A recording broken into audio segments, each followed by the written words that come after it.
Sunil Khosla, Chief Marketing Officer, AGS Transact Tech, and President, Digital Business, India Transact Services. I would request all the delegates to keep Juhi Garg, co-founder ED Times, Mr. Ramanan Ramanathan, Mission Director, Atal Innovation Mission,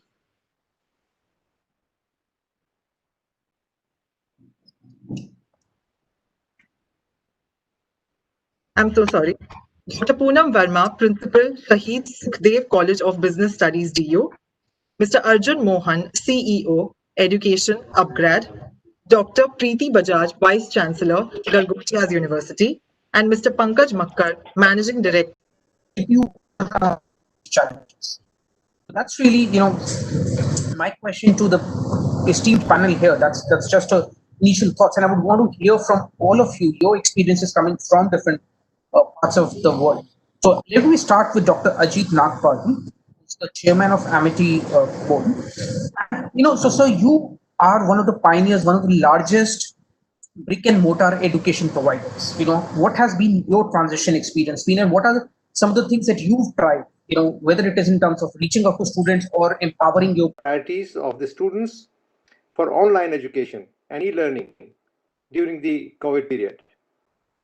Now, Ritnan Balved Education Foundation, the umbrella organization of Amity University, was founded in late 80s and early 90s by its founder, Dr. Ashok Chauhan, a highly progressive and successful industrialist from the United Germany, who returned to India with a mission to nation building through education and beyond, and invested all his assets in the foundation to spearhead this highly progressive outcome that we see today with Amity University in 11 states of the Indian Union, established under the Act of Legislation by respective states, 25 K-12 schools, and international campuses in 15 countries for the developed and developing worlds.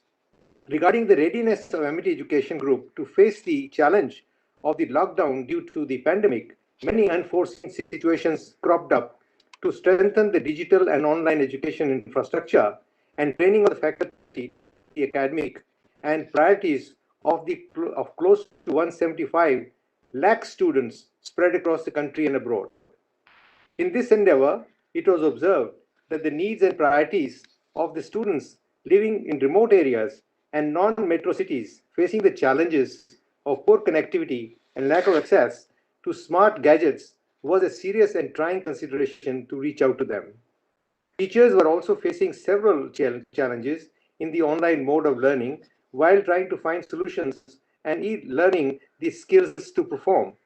Now, the biggest challenge was of low bandwidth, due to which the higher education institutions faced complaints from their students for not being able to download files or be able to continue the classes flawlessly. Now, to address such problems, Amity University took the following initiatives. Amity University Online has learners from different geographies and backgrounds learning on its platform. There are a large number of students who come from non-metro towns and use the opportunity to enhance their skills and knowledge online. In this endeavor, neither the faculty nor the students faced any challenges, since the content was contextualized to ensure better learning and assimilation. To encounter the issues of bandwidth, the content was also made available in less resolution so that the slower internet connectivity did not pose a challenge for the learners. More so, additionally, since students could also access the content in an anywhere, anytime environment, they had the option to use their devices to view content in non-peak hours when internet connectivity was better. The faculty was also required to be trained for imparting online education.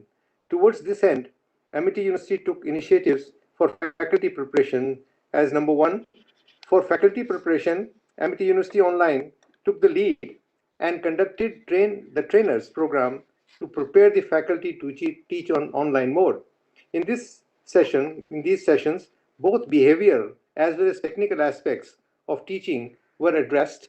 Tools which needed to be used, recording, editing, conferencing, were also explained to ensure ease of using them.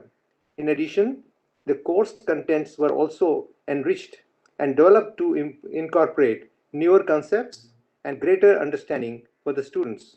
The transition for the faculty was also smooth, as Amity University was prepared for the change with its background in terms of delivering online programs globally, which helped them to understand the digital learning process in a more comprehensive manner.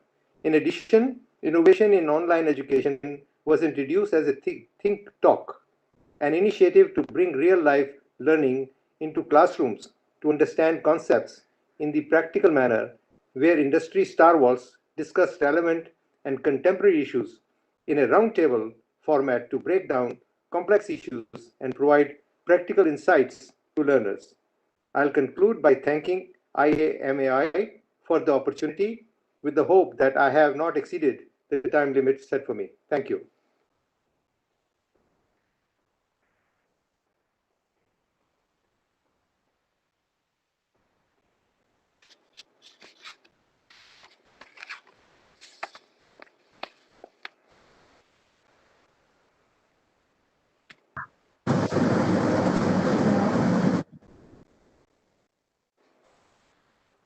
Hello. Yeah, great, great.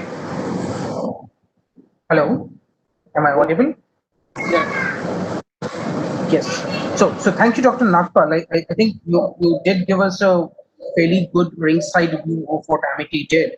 So moving over to Ankita, you come from a institution which is digital first. So you really planned delivering education in a digital manner, unlike a brick and mortar school.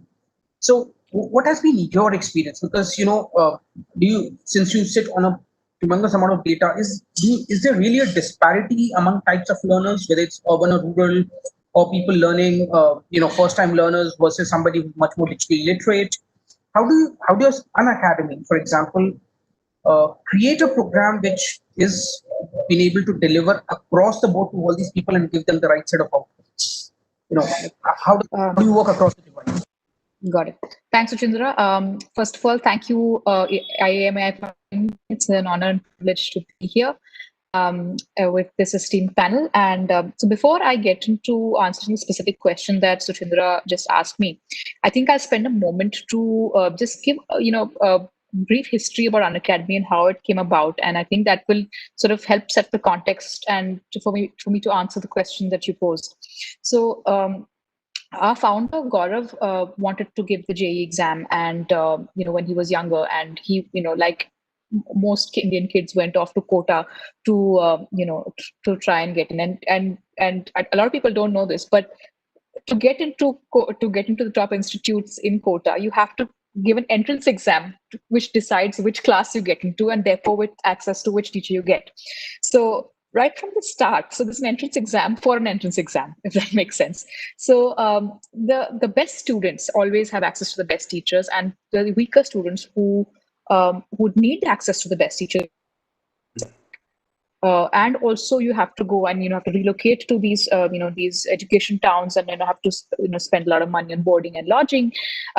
So that was that was one incident. And then a few years later, when he was studying in college, his friends asked him to explain some concept to them a couple of days before the exam, and it was Bombay and it was raining, and so to avoid commuting, what he did, he just picked up his phone, recorded a YouTube video of himself explaining the concept, put it up on YouTube, and shared the link with his friends. And then he forgot about it. And just a couple of months later, he went back onto that video, and he saw there were close to 10,000 views on that video. I think therein it stood out to him, and this was about 10 years ago, that there is a demand for content. Our country is content hungry, and we like to consume content. And it's not only entertainment content; it is content of all types. So Unacademy actually ran as a YouTube channel for about 5 or 7 years before we actually started, we converted into a company which prepares students for test prep and now K-12. So that's the history. So of the org, and that's why we are always content first. Now, what allows digital education to succeed, or what are the enablers? So I call it the Holy Trinity. So there are 3 things that are absolutely essential for EdTech to succeed, or digital education to succeed. One is like Dr. Nagpal pointed out, bandwidth. I think Geo came in and solved the bandwidth issue, a couple of years ago. The second is access to, smartphones or devices, which you also pointed out that many people don't have access to laptops, and that is true. But India is the fastest growing smartphone country in the world, and every year technology keeps improving, and the processing power of these small devices is getting better and better. Every year this will improve. And the third thing is access to capital, financing options, for people in marginalized or lower income households, to enable them to actually go and appear for or take up courses, digital courses. So these three things, I think, have sort of started coming together over the last few years, which has allowed digital education to really become as powerful and successful as it is today. And I think we also contribute to Diksha a lot, and we are seeing the usage and the consumption of this content going through the roof. So being a digital first player, we design our delivery and our content in a way that it is more suitable for mobile phone viewing. Yes, you rightly pointed out, close to 75-80% of our consumption comes from smartphones. And now, to answer your specific question, is there a difference? Do we see a perceptible difference in the behavior of rural and urban students or learners? Actually, I think learners across the board. I think platforms like YouTube and TikTok are enabled, trained our youth to consume content online. So really, we haven't seen any issues with accepting content or difficulty with content. I think what we did do, however, is contextualize content so that it is much easier for them to consume and therefore relate with. So we have we have, I think, close to 15 regional languages in which we provide content.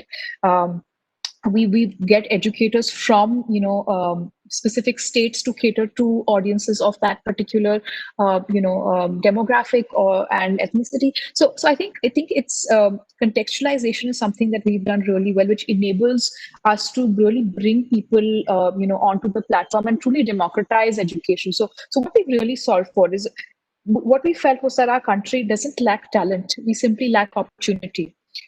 People don't get access to the best quality educators. So we said, can we remove that friction? Technology today will allow us to reach the remotest corner of the country and really be the best teacher in the world, to talk to learners in different parts of the country. So I think that's something that we've really solved for. So I'll put some stats out there for you. What this pandemic did, however, was, I think, made everybody get over that initial hump or hesitation of can I study online. I think it forced everyone to that, and I think since then we are clocking 2 billion watch time minutes a month. We have 18,000 educators registered on our platform. We have 30 million learners on our platform. We conduct 20,000 free classes every month on our platform for people from lower income families to study from. And it's really, really heartening, and it's fantastic for us to see that we are really able to give everyone who has a desire to move forward in life and to crack an exam access to the right quality education. So I hope that answers your question. Thanks, Ankita. I think that was really insightful. So now that we've heard from a brick and mortar provider and a digital provider, the next missing link in this entire exercise, which enables it, is technology. So over to you, Venkat. You're from Dell. How have you seen the digital divide being overcome in some of the other geographies, or any views from India? And what is it that technology could potentially provide innovatively to really solve for this challenge? Hey, Suchindra, that's a wonderful question. Good afternoon, everybody. Hope I'm audible. Okay, before I give my perspective on the digital divide and what Dell is doing, I want to first say this. Hope everybody in this webinar is doing safe and fine. Now getting straight to Suchindra, your point, I think you made a fantastic point. about the digital divide. And today, in the context of a lot of work is getting done from home and school is happening from home, one thing is very clear: a lot of content that is available, and the power of internet is there for it to be accessed anywhere. I think Ankita spoke about it, and Mr. Ajit very clearly outlined what Amity has done in terms of enabling content access. Very clear there. With this amount of content that is there for people to consume, for students or teachers to consume, they also need to create content. One is consuming content, the other is to creating content. Both are equally important. Now, for a digital transformation to accelerate for the continuity of education, one thing that we believe is three things or three stakeholders have to come together. This is the student persona, we call it persona, right? Student persona, number one. Second is the faculty persona. And third, of course, the institution itself. All the three have to come together, and all three are critical stakeholders in this. Dell looks at all the three personas very, very seriously, and specifically for education institutions, our engineering team brings constantly new innovative features. Just call out a few. When you look at a student persona, it's not just about accessing and creating content only, but there are things like even the safety and security of the device, right? The device that the student uses.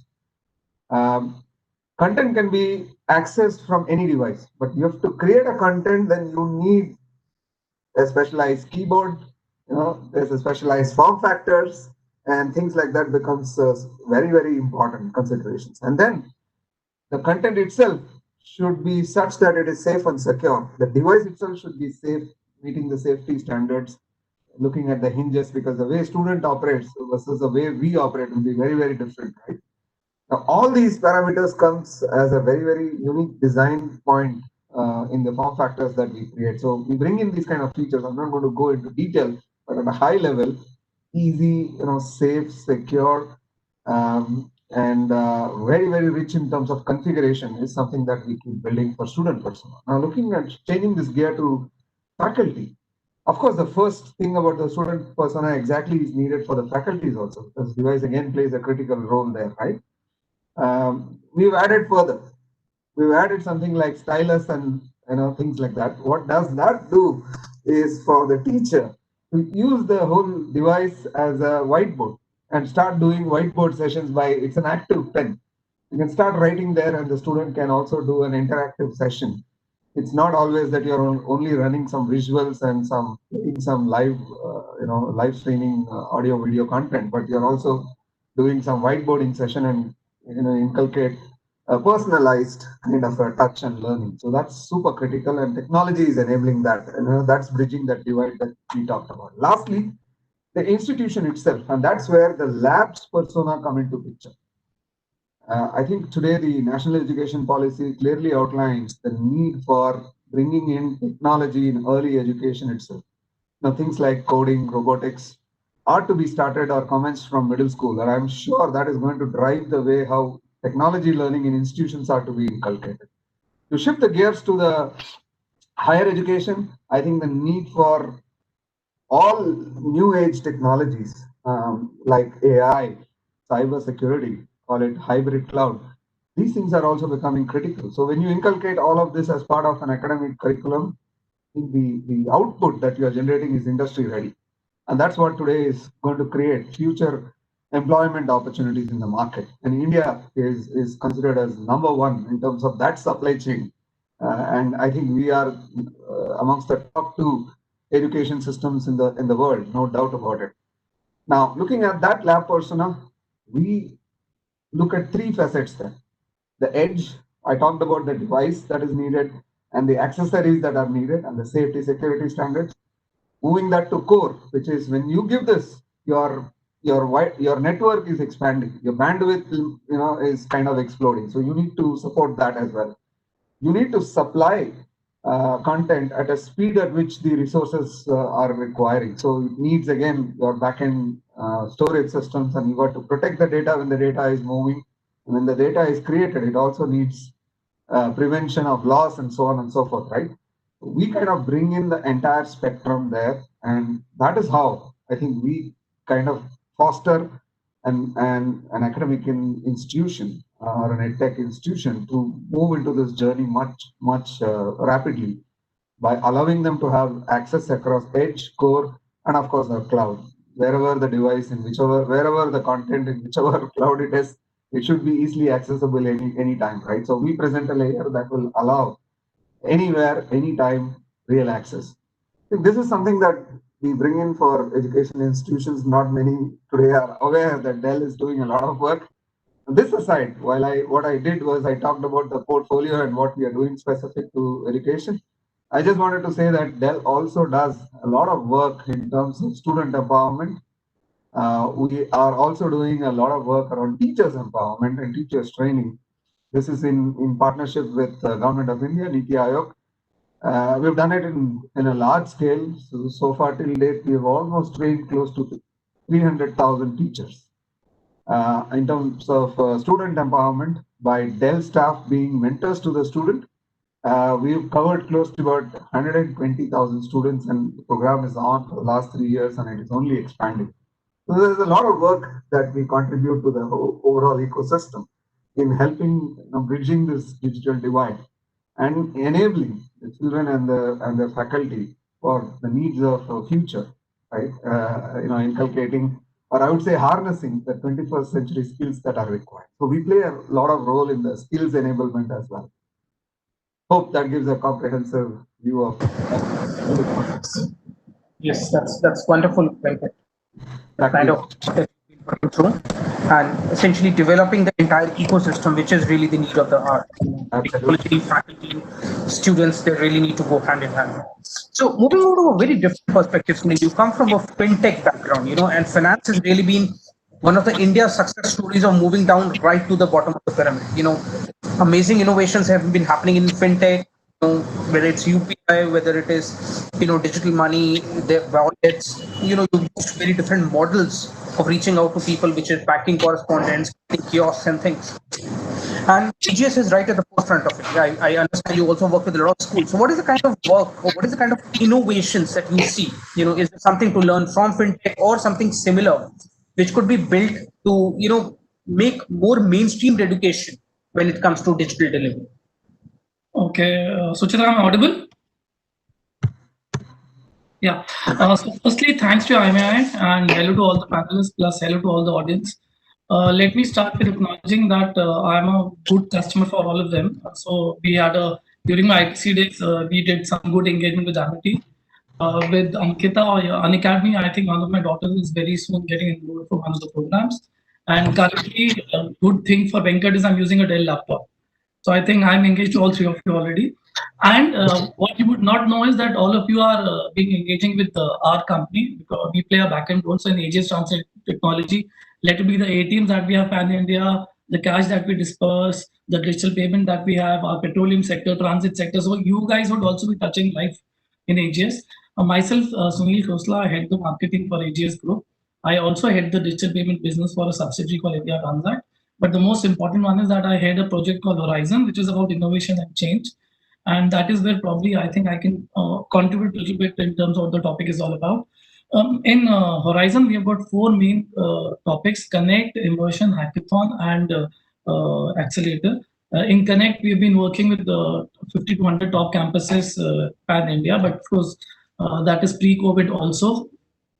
I think what is happening is now what we are also trying to do is expand fintech from fintech to edtech, and I'll be happy to contribute there. One thing that we've seen, and I think this we've seen from 2016, is that a big external disruption gives birth to a very, very big internal transformation. That is what happened to the digital payment industry in 2016 when Demon happened on 8th November 2016.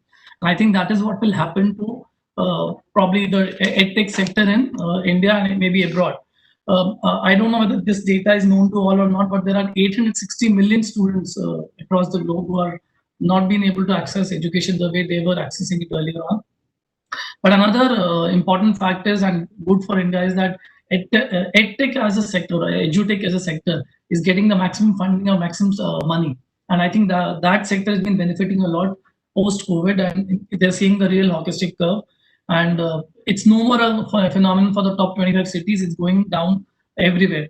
I think what we need, plus one important thing, though it is not linked to innovation, is though we are trying to do something there, is that now what has happened is whatever Unacademy is doing or Baiju is doing or even White Hat is doing, I think it is equal for all students.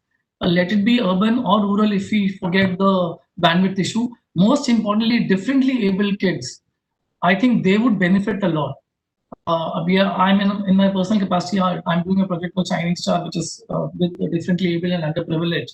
What we can clearly see is now, especially in India, where probably those kind of kids have not got equal opportunity when it was a brick and mortar store. I think with this digital revolution, they will benefit the most, apart from all the other students. Now, in terms of innovation, I think, let me start with payments only. We are working with a lot of good education institutes pan India, pre-COVID also and now also, in terms of, firstly, the very, very basics in terms of streamlining the fee collection.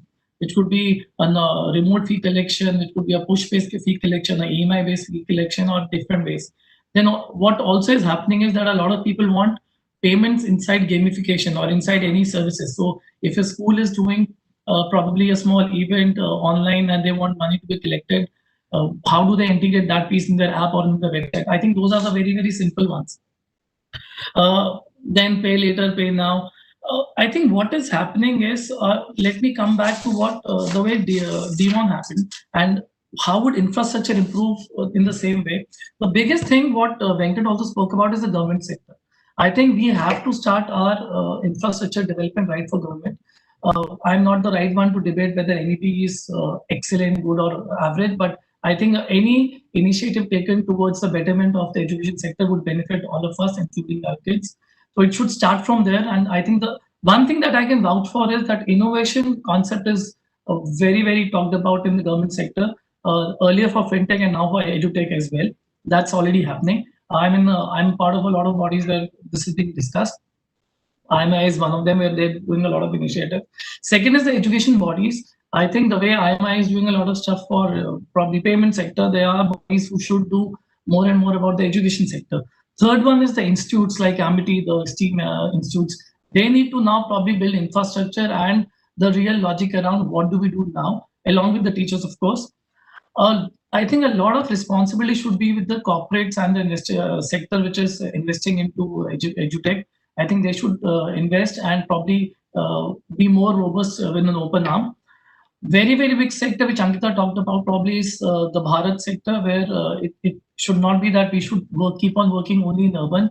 What we saw in the last 5 years when fintech started or the real digital boom started is that there was equal weightage given to the rural sector as well, which is Bharat. And I think that is what all the big companies, including Unacademy, Baiju, or anybody the digital learning piece could think about, where distribution plays a very, very important role. I think we also understand the challenge of bandwidth. So when a payment sector can introduce an SMS-based payment, why can't the education sector introduce a SMS-based or a chat-based education module? And people are doing it across the globe. I believe there are people in India also trying to do that, where we know that students may not be having adequate data or the bandwidth. Can we have some module where it, of course, it's offline and an SMS-based module, so that this gap of 6 months, which seems to be now increasing to probably a year, how can we shorten that gap? I think that is very important. Last but the most important is, I think the kids and parents. I think this sector and any innovation should come from them. So though I don't know whether Ankita would like this or not, but yesterday my daughter did her first class for White Hat Junior. She was very, very happy. But more importantly, she had a lot of suggestion for the teacher who was teaching her. And now the point is, if those feedbacks are taken by the place like Unacademy or by you, that this is the real suggestion coming from a real user or the pain points, I think we could go for a long time. Now, I've also noted down few probably innovations that are happening or will happen is, I think in terms of SMS-based payment, I've already talked about. I think offline digital library is a very, very big thing that should happen where it is not dependent on data all the time. I think the TV channels, let it be Doordarshan, let it be cable or probably satellite, even radio, at least in the short term, till the time the brick and mortar store is back, would play an important role in terms of at least, and again, this is mainly coming for the rural sector in terms of imparting some things in terms of education so that continuity is there. I think Venkat or Mr. Nagpal spoke about AI-driven knowledge. I think AI, this is more for urban. AI-driven knowledge and skill set development should be a key part, because that is how you will keep on improving the technology set. We have a lot of ATMs in urban and rural. We have our own brand called Ongo. We also have seen a lot of water ATM coming. This is a very, very unique thing that I would now make it as a use case. We are doing an innovation program with Amazon AWS. Can we have a study ATM? I can't elaborate much on this, probably maybe in some other forum, but can we have and of course, keeping in mind the social distance, other thing, can we have a center which is a very small center like an ATM kiosk where knowledge couldn't be imparted till the time we are not back to normal? I think few companies are doing DIY kits for preschool students, because if you give a good, and I think corporate can come forward to do this. There are a lot of companies who could sponsor the DIY kits for the younger students, especially in rural. We need to really do some innovation around the teacher training piece. Teachers are gods, but they have to be also now equipped to handle the new normal in a way so that they are also equipped. It's not easy for them.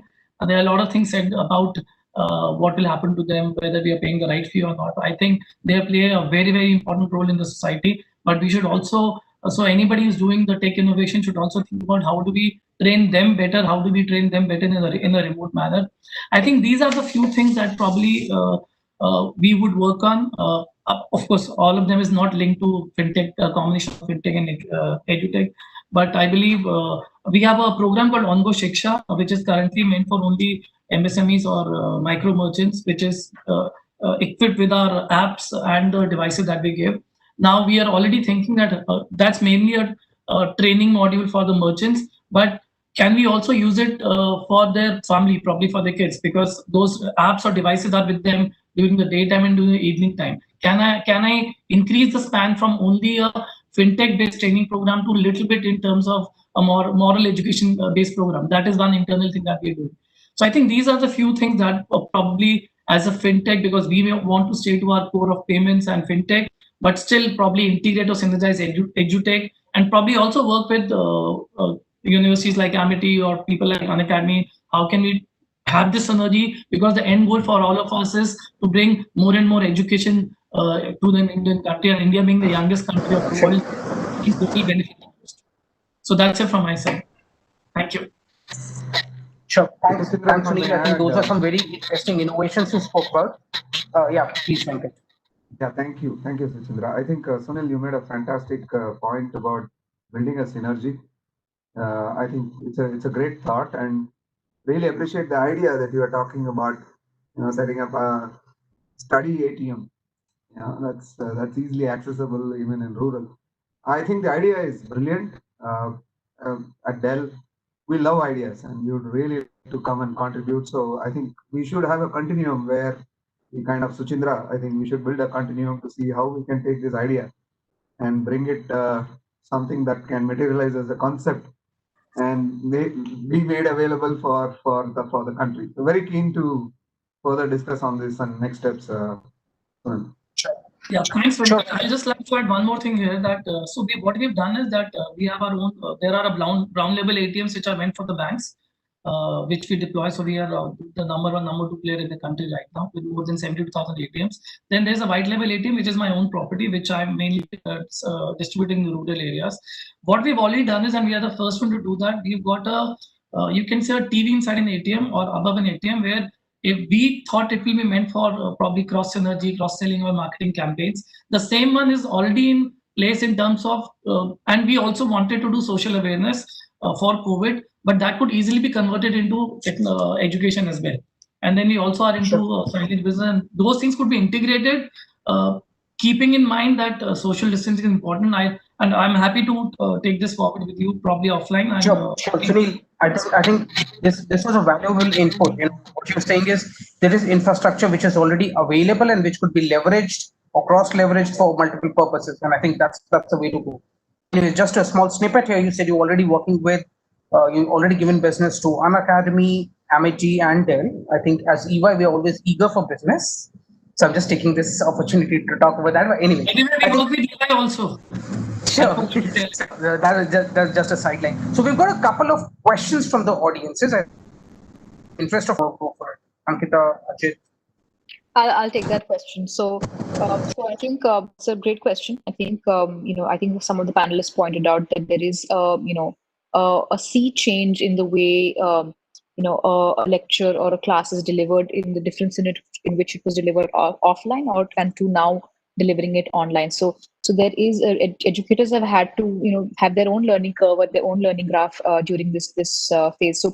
So what we do at Unacademy, I mean, I can tell you what we do at Unacademy. We have educator training programs that we're running constantly.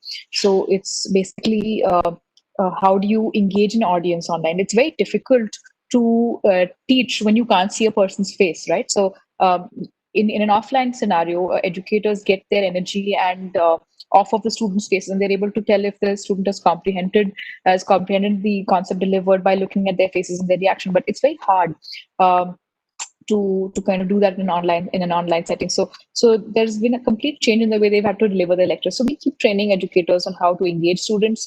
We keep training educators on how to keep improving and updating their content. They've all had to become PowerPoint experts overnight to be able to deliver their content digitally. So there are a lot of checks and balances, and of course then you have lots of AI which is live monitoring. The quality of the content, the pace of the content, the engagement of the audience, which kind of gives educators feedback that here is where you scored well, here is where you didn't score well, so perhaps you improve it in the next time round. So there is a combination of AI as well as human intervention, which is required to keep the quality of education up in a digital setting. Sure. Suchindra, can I add one line here? So there is a report, Ankita very well said. There is a report by UNESCO which says that if we improve the quality and reach of education, the country's GDP will grow by 23% in the next 40 years. And this will be one of the biggest boon for the fourth industrial revolution. So I think both quality and reach makes a lot of difference for a country like India. So this number 23% is a very big number for us. True. And I think EdTech actually has the ability to catapult the people who are traditionally left out of good quality education system to bring them at par with good teachers, like Ankita mentioned. We've got another audience asking, how do organizations deal with threat of data security? Digital always comes with the threat of data security, privacy, but otherwise you have especially a lot of kids who are getting access to all sorts of uncontrolled material, uncontrolled screen time as well. And I think that's the option that we have. Parents have been averse to increasing screen time. How do you really take care of both these issues? Let me take that, Suchindra. I think fundamentally grounds up a company like Dell understands that this is a very, very important need and a very important thing to be worked on. So the safety and security is by design grounds up built in the device itself. Necessary content filtering and blocking of certain desired data and things like that are by design being built for this kind of an usage model. That is first. Then it extends up to the possible ransom attack and various cyber threats that we are seeing. So we are making sure that we put that wrapper of that software with VMware Carbon Black. The device itself will become fully secure, no matter number of VPNs that you connect to or any other internet that you connect to. All that is taken care. When data fundamentally starts moving, it is important to not just protect that data, prevent it from loss. At the same time, we should also ensure that the data is not being stolen. All of these three things becomes critical as part of securing and protecting the data. Again, Dell brings in those software recovery tools to ensure that your data is foolproof, safe, and it is not lost even when it is moving. At the same time, you can leverage the power of data anytime, anywhere by keeping multiple copies and snapshots and stuff like that. So it's a continuum, and we are working and investing in this space in big time, and we have some world-class technology tools that we can bring in to address the needs today. Sure, thanks. So we are pretty much close. Let's take one question from the audience. There's a question. It says, how do we solve for the problem of shared devices for younger students and lower income families? Because there are lack of devices for personal use. And this is a very valid point. This is something that we did a survey as EY for 35,000 students, and we realized this was a major issue. 3 school-going kids or college-going kids, and you have only one device. How do you do this? So before I move to the audience, I think I'll just give in one example. We've seen this happening in Gujarat, for example, where teachers, instead of just synchronous learning, and this is for primary school, they're actually, creating quick small modules on WhatsApp, pushing it out to the, students so that they can learn it on their own time. And, then there's a physical interface where the teacher visits them once in a week and sort of shares and takes any problems because of asynchronous learning. Anything that you've seen elsewhere, Ankita, Dr. Nagpal, Venkat, or Sunil, that we could take? And we've got only 1 minute to go. So. I think Suchindra rightly pointed out. I think till we get to a stage where the households are able to afford more devices amongst the students, and obviously if corporate comes in and starts sponsoring, it will be interesting to see that that will have far-reaching effects. Asynchronous learning is the way to go till the time we are able to solve for multiple devices in the house. So while Unacademy is a live learning platform, but we also have content available, which can be viewed asynchronously later at a later stage. That's the honest answer at this point. Sure. So thanks, Abhin, IMI team, which have done a wonderful job to get this panel together and get an exciting audience together. So I'll not, sort of go against what they've been telling me. So thank you, panelists, Mr. Khosla, Dr. Nagpal, Ankita, and Venkat. It's been excellent having you here, learning from you and learning from your experiences. And thank you for these audiences. And I would finally want to thank IMI for getting this excellent panel and this excellent opportunity for all of us to share our thoughts. Thank you. Thank you very much. Suchindra. Thanks for the question. Thank you. Thanks, Venkat. Thanks, Ankita. So much to all our panelists and our moderator for being here with us today. I would also like to thank our CX partner Zendesk and our cloud partner Amazon Web Services. Thank you so much, everyone. Have a great day. Thank you. Thank you. Bye-bye.